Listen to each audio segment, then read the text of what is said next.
Visakha PM పాలెంలో భర్త దారుణ హత్య గురయ్యాడు. భర్తను అతని ఫ్రెండ్ సహాయంతోనే కలిసి చంపేసింది భార్య అల్లాడ రమ్య. బక్కండపాలెంలో ఉంటున్నాడు నాగరాజు. రమ్య భర్త నాగరాజు ఫ్రెండ్తో రమ్యకు వివాహేతర సంబంధం ఏర్పడింది. భర్త అడ్డు తొలగించుకోవాలని రమ్య ప్లాన్ చేసింది. భర్తను చంపేసి డెడ్ బాడీని అడవిలో పడేసింది భార్య రమ్య. పైగా తన భర్త మిస్సింగ్ అంటూ పిఎస్లో కేసు పెట్టి భార్య రమ్య పెద్ద డ్రామా ఆడింది. భర్త హత్య తర్వాత వేరే ఇంటికి మకం మార్చింది. పోలీసుల విచారణలో అసలు నిజాలు వెలుగులోకి వచ్చాయి. విశాఖలోని పిఎం పాలెం పోలీస్ స్టేషన్ పరిధిలో చోటు చేసుకుంది ఈ ఘటన. ఇటీవలి కాలంలో తరచూ ఇలాంటి ఘటనలు చోటు చేసుకుంటున్నాయి. భర్తలను ప్రియుడి సహకారంతో హతమారుస్తూ ఏకంగా భర్తలను అడ్డు తొలగించుకొని ఇక కట్టుకథలు అల్లే ప్రయత్నం చేస్తున్నారు. తాజాగా ఇలాంటి ఘటనే Visakha PM Palem police station పరిధిలో జరిగింది. రమ్య తన భర్తను అతని స్నేహితుడి సహాయంతోనే హతమార్చింది. అతడి స్నేహితుడితోనే వివాహితర సంబంధం కొనసాగిస్తోంది. అంతేకాదు ఇక భర్తను అడ్డు తొలగించుకునే ప్రయత్నంలో భాగంగా అతని హతమార్చి ఇదే అడవిలో పడేసింది. అత్యంత దారుణంగా వ్యవహరించింది. భర్తని తాళి కట్టిన భర్తని హతమార్చి ఈ అడవిలో అతన్ని విగత జీవిగా పడేసి ఆమె కట్టుకథ అల్లే ప్రయత్నం చేసింది. పోలీస్ స్టేషన్లో మిస్సింగ్ కేసు ఆమె ఫిర్యాదు చేసింది. పైగా ఏమీ తెలియనట్లు మళ్ళీ నాటకం మొదలుపెట్టింది. పోలీసులు తమదైన స్టైల్లో విచారించినప్పుడు అల్లాడ రమ్య భాగవతం బయటపడింది. అతని ఫ్రెండ్ సహాయంతోనే భర్తను హతమార్చినట్టుగా పోలీసులు విచారణలో నిర్ధారించారు. Visakha PM Palem police station పరిధిలో ఈ ఘటన చోటు చేసుకుంది. భర్త దారుణ హత్యకు గురయ్యాడు. తెలుగు రాష్ట్రాల్లో మరొక భర్త భార్య చేతిలో హతమైన ఘటన కలకలం రేపుతుంది. మా ప్రతినిధి రాజు జైన్ అవుతున్నారు. రాజు, విశాఖలో భర్త దారుణ హత్యకు గురైన ఘటన కలకలం రేపుతుంది. అసలు ఏం జరిగింది? అక్రమ సంబంధాలు నడుస్తున్నటువంటి భార్యలు ఖచ్చితంగా భర్త తనతో కలిసి ఉండడం ఇష్టం లేనటువంటి వాళ్ళు డ్రమ్ముల్లో పెట్టి చంపేసి సిమెంట్ పూర్తి చేసిన సంఘటనలు చూసాము. అదే ఆశ్చర్యానికి గురైనటువంటిది ఇప్పుడు వరకు ఉంది. కానీ తన భర్త మిస్ అయితే అంటే హత్య చేసిన తర్వాత 40 రోజుల వరకు కూడా బయటపడకుండా అత్యంత జాగ్రత్త పడినటువంటి ఘటన పిఎం పాలెం పోలీస్ స్టేషన్ పరిధిలో వెలుగు చూసినటువంటి పరిస్థితి కనిపిస్తుంది. ముఖ్యంగా రమ్య నాగరాజు ఇద్దరు గత కొంతకాలం క్రితం పెళ్లి చేసుకున్నారు.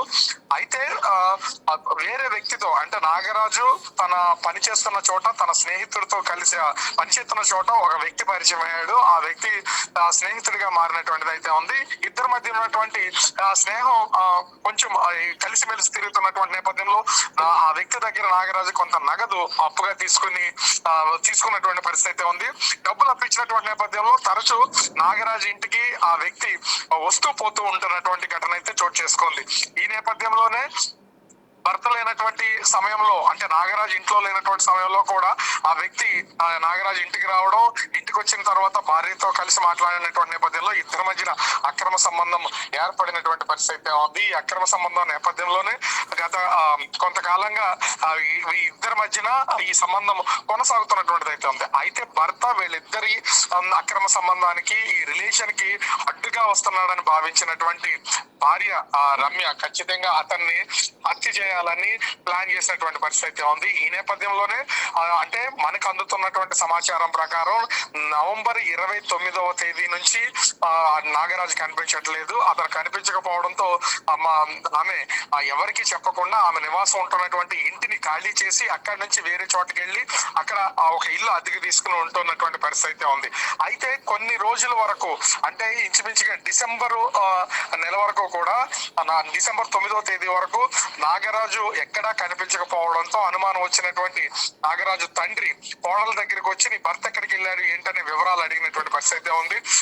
దాదాపుగా అప్పటికే 10 రోజుల క్రితం ఇంట్లో ఉన్నటువంటి పావుతలం బంగారం అదే విధంగా వెండి 5,000 నగదు తీసుకుని ఇంట్లో నుంచి వెళ్ళిపోయాడు. తరచు నాతో గొడవలు పడుతూ ఉన్నటువంటి నాగరాజు ఈసారి కూడా అలాగే వెళ్ళిపోయాడు అని చెప్పినటువంటి పరిస్థితి ఉంది. ఈ నేపథ్యంలో అటు నాగరాజు తండ్రి అదే విధంగా భార్య ఇద్దరు కలిసి పోలీసులకు ఫిర్యాదు చేశారు.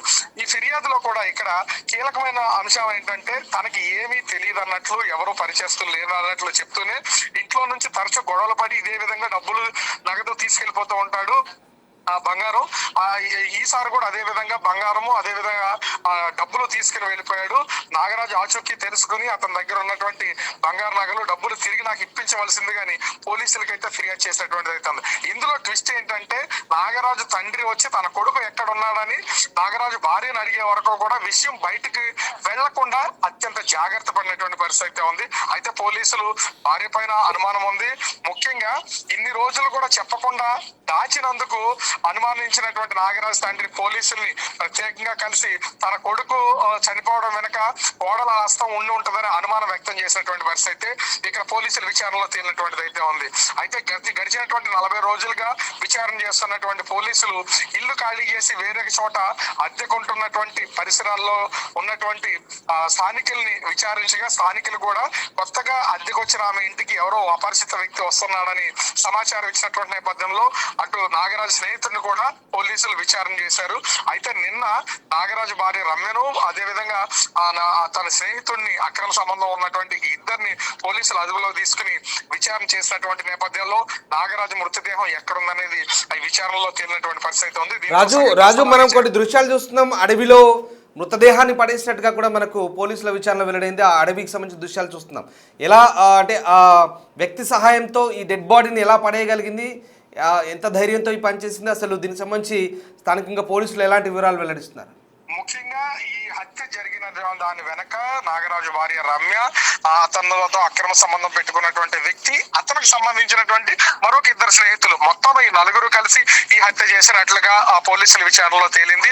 అయితే హత్య ఇంటి దగ్గర చేసి మృతదేహాన్ని తరలించి తిమ్మాపురం సమీపంలో ఉన్నటువంటి ముళ్ల పొదల్లో పడేశారా, లేదా అక్కడికి తీసుకెళ్లి హత్య చేసి ముళ్ల పొదల్లో పడేశారా అనేది మాత్రం పోలీసుల విచారణలో తెలియాల్సి ఉంది. ఇంకా దానికి సంబంధించినటువంటి వివరాలు అయితే బయటకు రాలేదు. కానీ ఇక్కడ ఒక కీలకమైన అంశాన్ని మనము గుర్తించాల్సింది అయితే ఉంది. ఎందుకంటే తిమ్మాపురం పరిసరాల్లో, అంటే ఈ మృతదేహం పడేసినటువంటి పరిసరాల్లో సముద్రంలో చేపలను వేటాడి తీసుకొచ్చి పచ్చిగా ఉన్నటువంటి చేపలన్నింటినీ కూడా ఎండబెట్టేటటువంటి ప్రదేశం అది.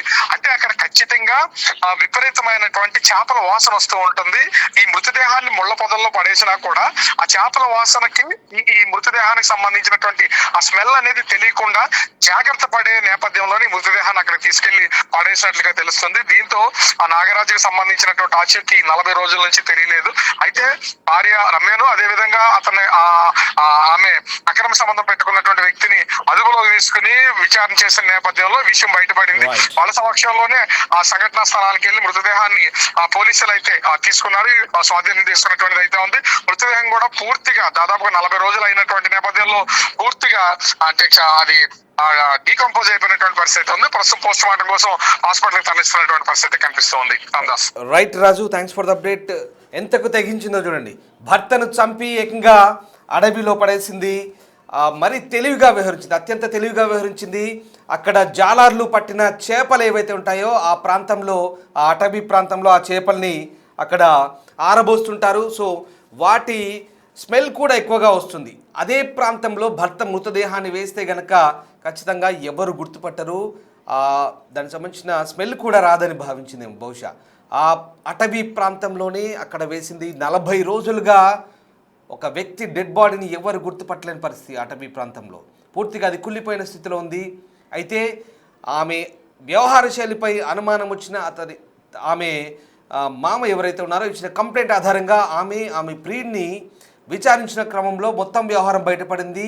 భర్త నాగరాజును అల్లాడ రమ్య అత్యంత కిరాతకంగా హతమార్చి ఆ అడవిలో పడేసింది.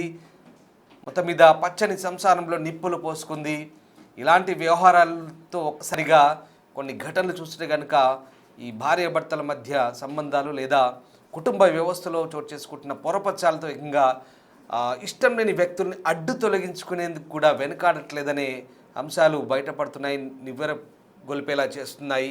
తెలుగు రాష్ట్రాల్లో ఇవి నిన్న మొన్న చూసాం. ఇన్సూరెన్స్ల కోసం భర్తల్ని హతమార్చడం ప్రియుడిలతో కలిసి, అలాగే భర్త అడ్డుగా ఉన్నటువంటి భర్తను ప్రియుడి సహాయంతో హతమార్చడం, ఇలాంటి ఘటనలు చూస్తున్నాం. తాజాగా విశాఖలో కూడా ఈ ఘటన చోటు చేసుకుంది. దీనిపై ప్రస్తుతం PM పాలెం పోలీసులు పూర్తి స్థాయిలో దర్యాప్తు చేస్తున్నారు.